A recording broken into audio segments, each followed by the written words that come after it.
el Día Mundial contra el Cáncer en Chile se ha convertido en la segunda causa de muerte. Sin embargo, hay una cifra que tiene otro tono, siento yo, y que es bastante esperanzadora, que dice que en el continente, que en América Latina, el 50% de las personas que son diagnosticadas con cáncer logra sobreponerse. Conversamos de este tema con el subdirector médico del Instituto Nacional del Cáncer, Sergio Becerra, que ya está aquí en el estudio. Doctor, ¿cómo está? Buen día. Hola, buenos días, gracias por la invitación. Yo le preguntaba si ya se había ido de vacaciones, o sea, si qué pasa con las vacaciones, está de vuelta, así que estamos con todo, hablando del Día Mundial del Cáncer, que fue este fin de semana.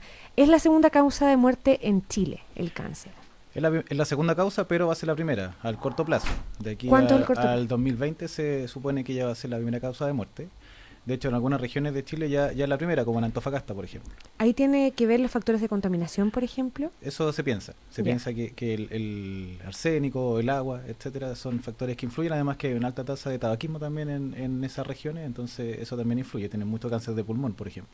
La primera causa de muerte en esa región del país y va a ser la primera causa de muerte en Chile según los pronósticos del 2020. Exacto. No queda nada. 3 años. 3 años para que se convierta en la primera causa de muerte. ¿Cómo fue la evolución del cáncer en Chile para llegar a convertirse en lo que hoy día representa? Esto está principalmente asociado al envejecimiento de la población. O sea, el cáncer es una enfermedad que se asocia al envejecimiento de las células. Chile es un país que tiene parámetros de salud bastante buenos, ¿ya? Tiene una expectativa de vida ya sobre los 80 años, y por eso la gente que antes se moría, por ejemplo, de neumonias, ¿ya? O de infecciones de otro tipo, o de accidentes cardiovasculares, que es la primera causa ahora, ya no se mueren de eso. O sea, los pacientes que antes morían, por ejemplo, de un infarto al miocardio, ahora están en tratamiento, en controles en los consultorios, tienen sus medicamentos para el colesterol, etcétera. Y eso hace que los pacientes ahora vayan, en el fondo, avanzando en su vida, y finalmente de alguna cosa hay que enfermarse y se enferman de cáncer, lamentablemente. Ahora, ¿eso significa que las muertes por cáncer siguen asociadas a personas mayores de 60 años, por ejemplo? Eso es lo más frecuente. Mayoritariamente. Claro, por supuesto hay casos desde los 20 años, nosotros tenemos pacientes de todo tipo de edad, pero lo más frecuente es que mientras más años se acumulen, más posibilidades de tener un cáncer de cualquier tipo, la verdad. Y hemos conocido en el último tiempo, yo no sé si por la visibilidad que ha adquirido, pero muchos casos de cáncer infantil.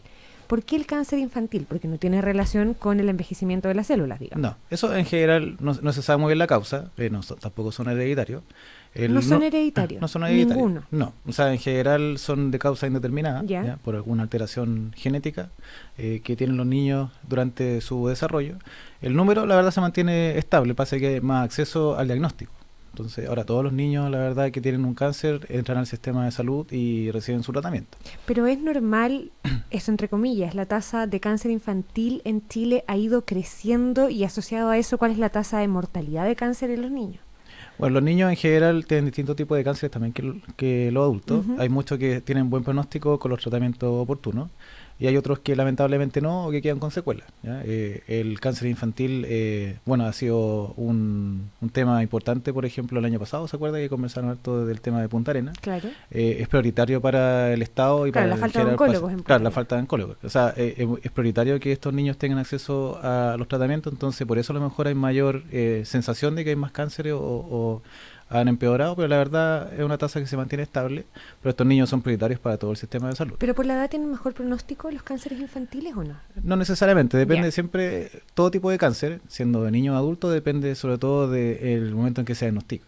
Si se diagnostica en forma precoz, el pronóstico es mucho mejor que si se diagnostica en forma tardía. ¿Y cuáles son las secuelas, las consecuencias que puede tener un cáncer en un niño? Hemos visto casos terribles de niños de 4, 5 años. ¿Qué consecuencias, si sobreviven a ese cáncer, puede tener esa enfermedad tan temprana? Los niños en particular tienen un mayor número o proporción de tumores del sistema nervioso central, tumores al cerebro, la médula espinal, y esos niños son los que habitualmente quedan con alguna secuela por efecto de la cirugía o de las radioterapias que a veces se les ofrecen de tratamiento. Eso principalmente. Cuando son cánceres de otra ubicación anatómica, en general no deberían quedar con muchas secuelas. Cada vez se tiende más a hacerles menos tratamientos de radioterapia y privilegiar más las quimioterapias, porque la radioterapia se sabe sí que después de cierta cantidad de años de recibida puede producir otros cánceres o algún otro tipo de daño. Y volviendo a las cifras grandes, a las cifras globales de las que hablábamos, que el cáncer se ha convertido en la segunda causa de muerte en Chile, que de aquí al 2020 va a ser la primera. Yo le preguntaba cómo ha sido la evolución de ese cáncer en nuestro país, cómo ha llegado a convertirse en lo que hoy día significa, en lo que hoy día representa. ¿Qué factores han puesto al cáncer como primera causa de muerte de aquí a 3 años más? Yo creo que los dos primeros son, como le decía, el envejecimiento de la población y segundo, el tabaquismo. Ese es un factor que no deja de ser aquí en Chile. Tenemos una altísima incidencia de fumadores, incluyendo los adolescentes. Aquí no recuerdo el número exacto, pero cerca del 30-40% de los adolescentes ya están fumando. Tenemos también todo el grupo de mujeres que empezaron a fumar en la década del 60, que antes no fumaban, pero en esa época sí, se masificó el uso del cigarrillo también en la mujer y ahora estamos recibiendo a las enfermas que tienen 60, 70 años que empezaron con ese hábito en esa época. Ya, pero el tabaquismo asociado necesariamente o únicamente al cáncer pulmonar. No, el tabaquismo produce varios cánceres más. ¿Cuál es más? El pulmonar es el más común, el más conocido, pero produce, por ejemplo, cánceres de toda la vía respiratoria alta, de la boca, de la lengua, de los labios, la laringe. También produce cáncer vesical, que está aumentando importantemente. De hecho, está incluida en las patologías del auge, del GES. Porque los tóxicos del cigarrillo también van por la orina y se acumulan en la vejiga y producen cáncer de vejiga. Cáncer gástrico, que Chile tiene una alta incidencia también, o sea, produce varios otros más aparte del pulmonar, que es el más conocido. Ya, y hablemos de incidencia. ¿Cuál es el cáncer que genera más mortalidad en Chile hoy? Y si se diferencia también entre hombres y mujeres, imagino. Sí, depende del sexo. Las mujeres, los cánceres que más producen muertes son el cáncer de mama, el cáncer de vesícula biliar, que es una particularidad de nuestro país.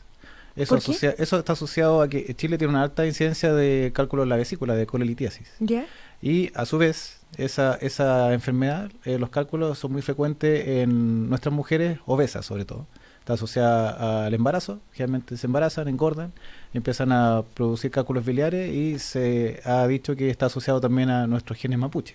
Y por eso en Chile habría una altísima incidencia, mucho mayor que en otros países del mundo, de cáncer de vesícula biliar, pero sobre todo en mujeres. Los hombres también tienen, pero mucho más frecuente en mujeres. Mire, las mujeres entonces, el cáncer de mama, de vesícula biliar, el cáncer de pulmón por el cigarrillo y el cáncer cervicuterino también, aunque eso ha ido bajando con el tiempo, pero también produce cierta cantidad de muertes al año. ¿Y en el caso de los hombres? Y en los hombres, el cáncer gástrico siempre va a ganar, el principal.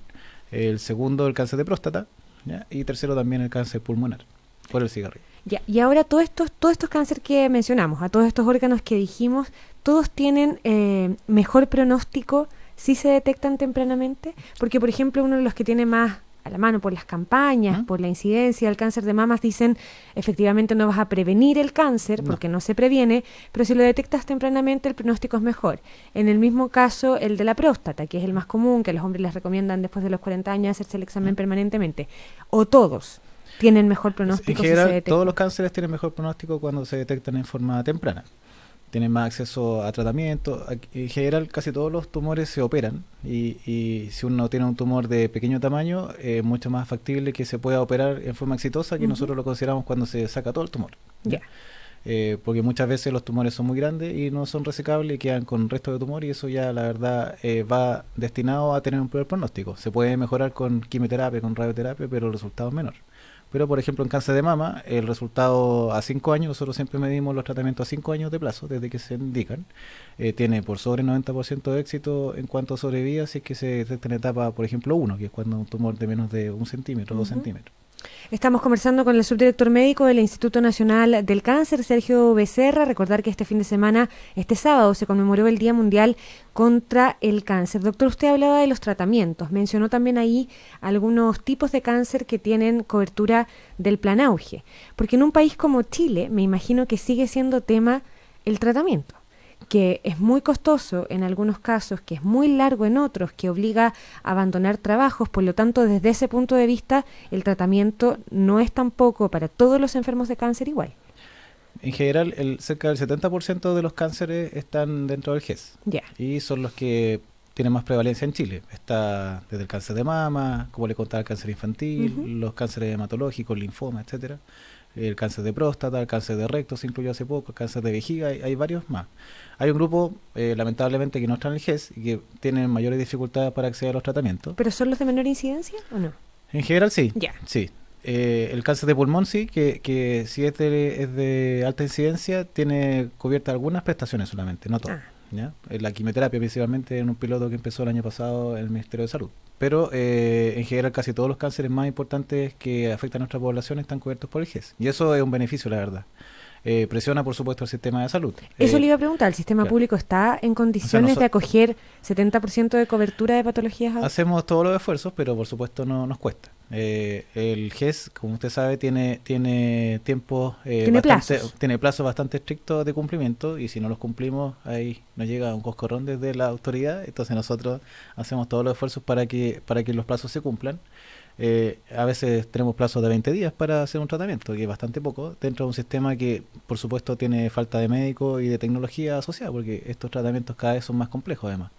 Pero en general, cuando la persona puede acceder al tratamiento, a veces atrasan, no sé, algunos días de esos 20 días, el tratamiento por suerte es de una calidad similar a lo que se ofrece en el sistema privado, y eso nos tiene muy, muy tranquilos, y los resultados son bastante similares, la verdad. ¿Eso en Santiago? Eso en Santiago y en las regiones más grandes. Claro. En Chile hay una red de oncología ¿Ya? Que se concentra en las capitales regionales más importantes, y que ahí los pacientes tienen que viajar, por ejemplo. Por ejemplo, del norte grande, Antofagasta concentra la oncología. Para la tercera y cuarta región el Hospital de Valparaíso. Nosotros recibimos la gente de la sexta y séptima región, por ejemplo, a prestaciones de radioterapia. ¿Ya? Concepción abarca su zona cercana, y Temuco, por ejemplo. Valdivia, todo el sur, aunque hace 5 o 6 años se inauguró un centro en Punta Arenas. Eso incluye alojamiento y todas esas cosas, porque finalmente uno tiene que trasladarse con monos y petacas cuando es un tratamiento de estas características. Claro, tiene muchas complejidades el manejo del cáncer, que son tratamientos largos de partida. Muchos pacientes son de provincia. Nosotros tenemos que recibir habitualmente pacientes en el hospital por 2 meses. ¿Ya? Tenemos que arrendar casas de acogida para pacientes que no necesitan estar hospitalizados, pero por temas de alojamiento tienen que estar en Santiago 2 meses para su tratamiento. Tiene muchas complejidades para poder cumplir esos plazos que nos pide la ley. No solamente el tener acceso al médico o a la máquina, sino también tener una cama para el paciente, por ejemplo. Por supuesto. Y, por supuesto, yo creo que falta inversión a todo nivel, porque, como le decía, entre años más va a ser la principal causa de muerte, entonces todos los años tenemos más pacientes. Además. ¿Y ha ido un aumento proporcional al aumento de la enfermedad, la inversión oncológica en Chile?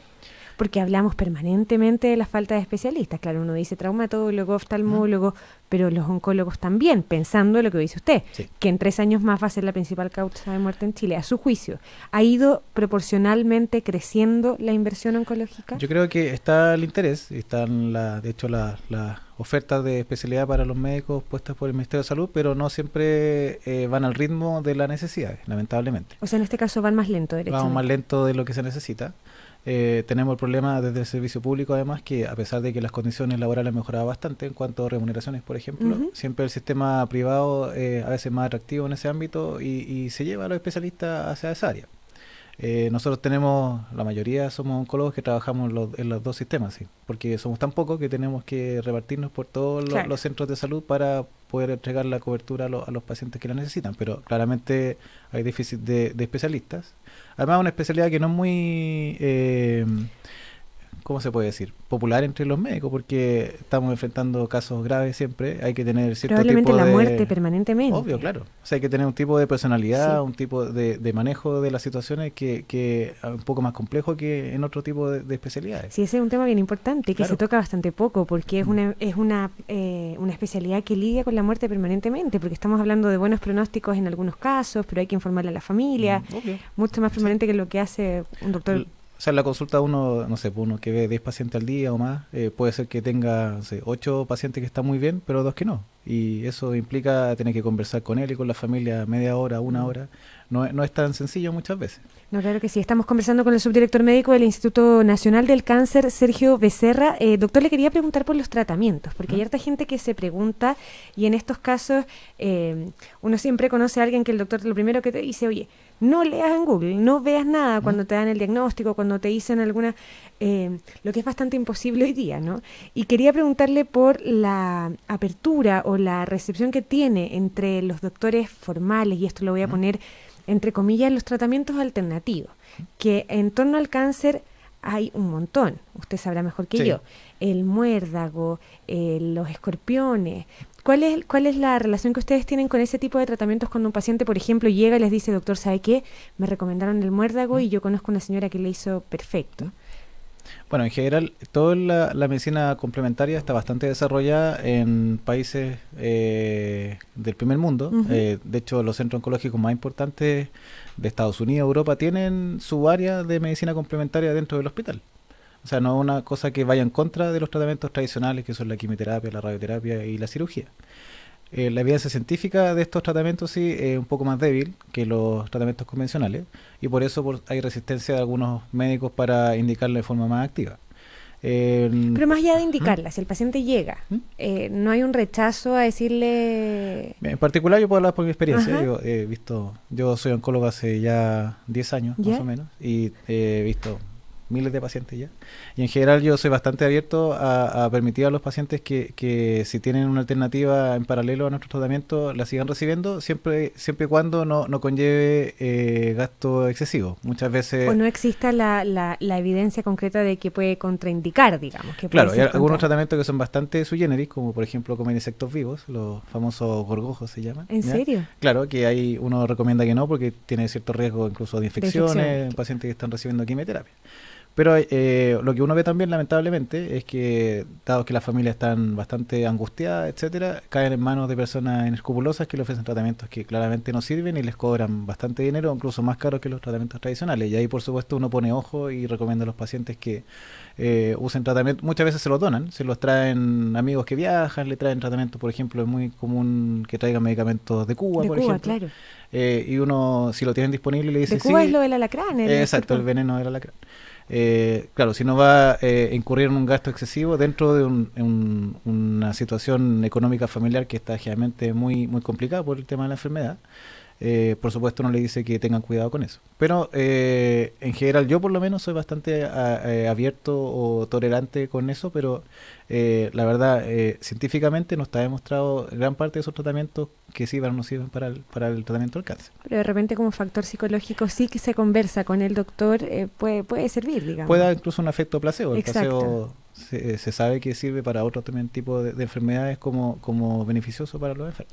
Doctor, no nos queda mucho tiempo y por la época, hablemos del cáncer de piel, el cáncer de piel que no sé qué nivel de incidencia tiene en Chile, en qué lugar de los más comunes está. La verdad, el cáncer de piel es el más común de todos. Lo hace que uno lo saca de la estadística porque en general no produce mortalidad. Ah, perfecto. Pero es Eh, el más común de todos. Claro, en el mundo. Ya. O sea, mucha gente, sobre todo también asociado a la edad, tiene bastantes lesiones en la piel que si uno las biopsia son precancerosas o ya cancerosas de frentón. Y eso tiene que ver necesariamente porque exponerse al sol, aunque sea mínimamente, es casi inevitable. digamos. Siempre está asociado a la exposición al sol. Por eso las zonas anatómicas donde hay más cáncer de piel son en los brazos, en la cara, en la nariz, por ejemplo, los abuelitos, los que somos pelados arriba en la cabeza. ¿Ya? Es muy común asociado y netamente, aparte de la intensidad de la exposición, del tiempo de exposición. Hace 30, 40 años no había cultura en cuanto al uso de bloqueador solar. Claro. Entonces ahora tenemos todos nuestros pacientes de Ahora, sobre ¿cuáles son 50 las- años que están llenos de lesiones. ¿Y cuáles por son las exposición reglas de al sol. oro del bloqueador solar? La regla de oro es que se use de forma frecuente. O sea, no Siempre. sirve colocárselo una vez. O sea, primero frecuente todos los días que uno vaya a exponerse al sol. O usar protección mecánica, un Que no sombrero o un necesariamente es pañuelo. ir a la piscina o a la playa, digamos. No. Es salir a trabajar. O sea, tenemos muchos, por ejemplo, enfermos de cáncer de melanoma o cáncer de piel que son del campo, Claro. que trabajan expuestos al Permanentemente sol expuestos. desde las 5 de la mañana, 6 de la mañana, y están hasta altas horas de la tarde expuestos al sol y no se protegen por ningún motivo. No solamente está asociado al placer de las vacaciones. También Oiga, me preguntan al trabajo. acá, y también es algo que siempre le dicen las abuelitas, por ejemplo, que exponerse al sol recién salido de la piscina o del mar con la piel húmeda es más riesgoso. No necesariamente. ¿No? No, lo que pasa sí es que los bloqueadores solares no todos son resistentes al agua. Perfecto. Y además el factor que uno usa, que trata que sea el más alto, es un factor de tiempo. O sea, el que sea 50 o 30 significa que el efecto de ese bloqueador dura cierta cantidad de minutos. A eso se refiere. En el Eh, caso del cáncer de piel, también es fundamental autoexaminarse cómo uno se autoexamina la piel. Bueno, nosotros tenemos dos tipos de cáncer de piel.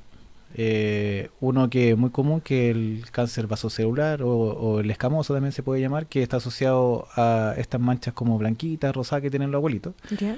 Ya que la verdad es difícil o sea, no aparecen de hecho en personas jóvenes. Generalmente los pacientes ancianos son los que tienen más, sobre todo los de tez blanca, Ya. son los que tienen más de ese tipo de lesiones. Pero los jóvenes, por ejemplo, tienen que estar permanentemente vigilando los lunares, ¿ya? Porque tenemos el otro tipo de cáncer de piel, que es el llamado melanoma, que es bastante más agresivo y tiene alta mortalidad si se diagnostica en forma tardía, y que uno puede, con un autoexamen, identificar cuando, por ejemplo, un lunar que antes tenía una forma redonda, bien delimitada, empieza a cambiar de tamaño o empieza a cambiar de color, empieza a sangrar. Ahí uno tiene que estar atento porque eso puede ser un melanoma y tiene que rápidamente recibir tratamiento. ¿Qué tengo que mirar entonces? ¿El diámetro, por ejemplo? O sea, de los lunares que uno tenga en el cuerpo, tiene que ver el color, ¿ya? ¿Ya? Si se oscurece, por ejemplo, O si no es uniforme. o si no es uniforme, si tiene, por ejemplo, zonas que son más claras que otras, Ujú. que si el borde no es muy definido, si empieza a ser un borde irregular y si empieza a crecer, por supuesto. Ya. Eso todo y tiene la, que y estar la atento. simetría también, ¿no? Y la asimetría, exactamente. Los lunares que tenemos, la mayoría son redonditos, todos cafés, Claro. parejos, pero los melanomas no, pues son cosas oscuras, pero bastante heterogéneos. Se puede decir. ¿Pican los lunares? No, generalmente Ya. no. O sea, los melanomas no pican. O sea, la forma de diagnosticarlo es mirándolo Perfecto. y viendo si está creciendo más allá de lo... O sea, un lunar no debería crecer. Si empieza a crecer hay que ir al dermatólogo para que lo evalúe. El sábado se conmemoró el Día Mundial contra el Cáncer. Hablamos de eso aquí en Una Nueva Mañana en Cooperativa. Está aquí en el estudio el subdirector médico del Instituto Nacional del Cáncer, el doctor Sergio Becerra. Doctor, muchísimas gracias por venir. Gracias a usted por la invitación. Que le vaya muy bien. Igualmente. La pausa y seguimos en Una Nueva Mañana.